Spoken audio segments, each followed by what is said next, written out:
សមាធិអានអត្ថបទនេះខ្ញុំនឹងចែករំលែកពីវិធីសាស្ត្រដែលអាចអានសៀវភៅបានគ្រប់ទីកន្លែងមិនថានៅជាមួយអ្នកណាពេលណាឬក្នុងស្ថានភាពអ៊ូអរប៉ុណ្ណាទេនេះជាអត្ថបទបែបសម្រាយដែលសរសេរចេញពីបទពិសោធន៍អំណាចរបស់ខ្ញុំផ្ទាល់មុននឹងចាប់ផ្ដើមខ្ញុំចង់រំលឹកពីទ្រឹស្ដីពុទ្ធនិយមមួយគឺទ្រឹស្ដីខ្លួនទីពឹងខ្លួនជីវិតដែលរីកចម្រើនគឺត្រូវការការអនុវត្តជាក់ស្ដែងច្រើនជាងការសូត្រត្រឹមតែទ្រឹស្ដីត្រូវការបទពិសោធន៍ផ្ទាល់ច្រើនជាងការជាប់ក្នុងការធ្វើត្រាប់តាមឬជាប់ក្នុងប្រព័ន្ធគំនិតរបស់អ្នកដទៃឬបុគ្គលជាអ្នកប្រាជ្ញណាម្នាក់ខ្ញុំលើកឡើងបែបនេះគឺពុំមែនរិះគន់លើគំនិតឬទ្រឹស្ដីអ្នកប្រាជ្ញឬការត្រាស់ដឹងរបស់បុគ្គលត្រាស់ដឹងណាម្នាក់ទេតែគ្រាន់តែចង់បង្ហាញដោយសង្កត់ធ្ងន់ទៅលើទ្រឹស្ដីសកលរបស់ព្រះសម្មាសម្ពុទ្ធដែលថាខ្លួនទីពឹងខ្លួនការលើកបង្ហាញនៅគំនិតខ្លួនទីពឹងខ្លួននេះគឺពុំពឹងផ្អែកលើទ្រឹស្ដីពុទ្ធនិយមដែរតែជាការពិសោធន៍សកលគ្រប់សាសនា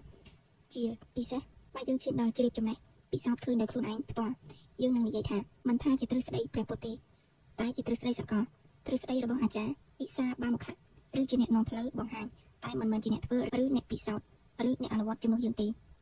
ក្នុងទំនៀមព្រាហ្មណ៍សាសនាបើមានសំណួរសួរថាតើយើងគួរដឹងគុណអ្នកណារវាងព្រះជាម្ចាស់ឬអតិទេពឬទេវៈឬគ្រូបាអាចារ្យចម្លើយគឺយើងត្រូវដឹងគុណដល់អ្នកដែលបង្ហាញផ្លូវយើងគឺគ្រូអាចារ្យនេះហើយត្បិតបើគ្មានអ្នកបង្ហាញផ្លូវយើងទេយើងក៏គ្មានថ្ងៃបានជួបព្រះដែរភាសាខាងលើគឺជាភាសាអ្នកសាសនាប៉ុណ្ណោះតើសមាធិជាប់ទាក់ទងនឹងអំណាចឬការសិក្សារៀនសូត្របែបណាយើងមិនអាចបដិសេធនៅអ្វីដែលយើងមិនធ្លាប់ជួបទេហើយក៏មិនអាចស្របនឹងអ្វីដែលយើងមិនទាន់ជួបដែរគំនិតនេះគឺផ្ដោតសំខាន់សង្កត់យ៉ាងធ្ងន់លើការពិសោធន៍ដោយខ្លួនឯងដោយយកគំនិតមួយផ្ទឹមនឹងគំនិតមួយរួចហើយអនុវត្តជាក់ស្ដែងការផ្ទឹមគំនិតមួយទៅនឹងគំនិតមួយគឺជារៀងការធ្វើដោយងងឹតងងល់ព្រោះមានអ្នកមកវិញនឹងការរៀនអ្វីមួយដោយខ្លួនឯងគ្មានការប្រៀបធៀបច្រើនណាស់ដែរអ្នករៀនដែលមានសមាធិគឺឆាប់ចេះឆាប់ចាំឆាប់យល់ជាងអ្នករៀនដែលគ្មានសមាធិនេះយើងអាចបដូរខ្លឹមសារទៅជាការផ្ដោតអារម្មណ៍ផ្ចង់អារម្មណ៍ក៏បានដែរអ្នកអានដែលមានសមាធិគឺអានឆាប់ចេះឆាប់ចាំអានឆាប់យល់ជាងអ្នកអានដែលគ្មានសមាធិចិត្តដែលស្ងប់ចិត្តដែលជ្រះចិត្តដែលថ្លាចិត្តដែលគ្មានគ្រឿងសៅមកគឺប្រៀបដូចជាទឹកដែលថ្លាងាយនឹងមើលឃើញត្រីនៅពេលយើងឡើងធ្វើបទបង្ហាញក្នុងថ្នាក់រៀនយើងនឹងនិយាយអ្វីមិនចេញសោះទោះយើងបានចាំបានចេះបានដឹងខ្លឹមសារដែលត្រូវនិយាយរួចហើយក៏ដោយដរាបណាចិត្តយើងមិនស្ងប់ចិត្តយើងនៅភ័យខ្លាចចិត្តយើងច្របូកច្របល់ចិត្តដែលល្អកកចិត្តដែលភ័យខ្លាចចិត្តដែលមិនស្ងប់គឺនឹងបំផ្លាញអ្វីទាំងអស់នៃជីវិតយើងតែខ្ញុំអានសៀវភៅដោយប្រើសមាធិយ៉ាងដូចនេះកាលឆ្នាំសិក្សាមូលដ្ឋាននៅថ្នាក់មហាវិទ្យាល័យខ្ញុំកម្រនឹងស្ដាប់គ្រូពន្យល់មេរៀនណាស់ជាពិសេសមុខវិជ្ជាកុំព្យូទ័រមុខវិជ្ជាបំណិនត្រិះរិះពិចារណានឹងការដោះស្រាយបញ្ហាមុខវិជ្ជាសិល្បៈនៃការរស់នៅមុខវិជ្ជាភាសាអង់គ្លេសត្បិតមុខវិជ្ជាទាំងនេះគឺខ្ញុំចេះចាំច្រើនមិនថាចំណេះកុំព្យូទ័រភាសាអង់គ្លេសនិងមុខវិជ្ជាការគិតសាសនាសុទ្ធតែធ្លាប់ឆ្លងកាត់អំណាចសៀវភៅជាច្រើនរួចមកហើយគ្រប់ពេលវេលាខ្ញុំបដូរពីការស្ដាប់គ្រូពន្យល់មកអង្គុយតុខាងក្រោយអានសៀវភៅម្នាក់ឯងមានមិត្តភ័ក្តិជាច្រើនមើលមុខខ្ញុំព្រោះខ្ញុំអត់ស្ដាប់គ្រូពន្យល់អ្នកខ្លះទៀតបានឆ្ងល់ថាតើខ្ញុំអាចអានសៀវភៅក្នុងបរិយាកាសដ៏អ៊ូអរបែបនេះយ៉ាងម៉េចបានឬបើអាចអានបានតើនឹងយល់គំនិតក្នុងសៀវភៅយ៉ាងម៉េចពេលម៉ោងសម្រាប់ចេញលេងខ្ញុំក៏កម្រនឹងចេញក្រៅថ្នាក់តែនៅតែអង្គុយអានសៀវភៅបន្តខណៈដែលសម្លេងនិស្សិតអ៊ូអរខ្លាំងជាងម៉ោងបោកអត្ថារបស់គ្រូទៅទៀតសមត្ថភាពអំណាចក្នុងទីដែលមនុស្សអ៊ូអរបែបនេះគឺត្រូវការអ្នកពូកែសមាធិមិនរវល់នឹងគ្រឿងរំខានពីខាងក្រៅ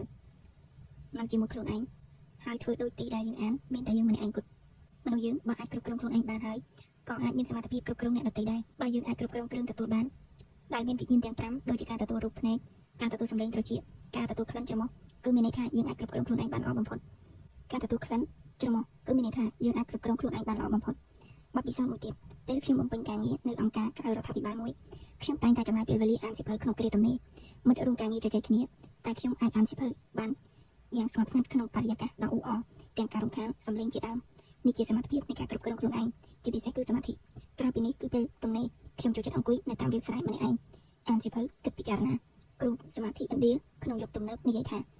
អានតិចតែត្រូវសមាធិឲ្យបានច្រើននិងត្រូវចិញ្ចឹមគិតដល់ព្រះជាម្ចាស់គ្រប់ពេលវេលាឃ្លាខាងលើគឺមានន័យថាការអានត្រូវតែជាងការសមាធិពាក្យសមាធិក្នុងន័យនេះគឺចិញ្ចឹមគិតពិចារណាយ៉ាងស្ងប់ស្ងាត់ការអានសៀវភៅបានច្រើនគឺល្អបានត្រឹមតែពាក់កណ្ដាលប៉ុណ្ណោះពាក់កណ្ដាលទៀតនៃភាពល្អអំពីការអានគឺត្រូវធ្វើការប្រើការគិតឲ្យបានច្រើនលើពីល្អគឺត្រូវអានត្រូវសៀវភៅល្អពីព្រោះមិនមែនឲ្យតែសៀវភៅវាសុទ្ធតែល្អទាំងអស់នោះទេសៀវភៅល្អព្យាបាលសង្គមតែសៀវភៅអាក្រក់គឺបំពុលសង្គមនេះជាបញ្ហាកង្វល់ដែលអ្នកសរសេរនិងអ្នកនិពន្ធត្រូវគិតគូរប្រុងប្រយ័ត្នចំពោះសំណេររបស់ខ្លួនអក្សរមួយឃ្លាគឺសម្ដីមួយម៉ាត់គឺជាអ្នកឆ្លាក់ខួរក្បាលមនុស្ស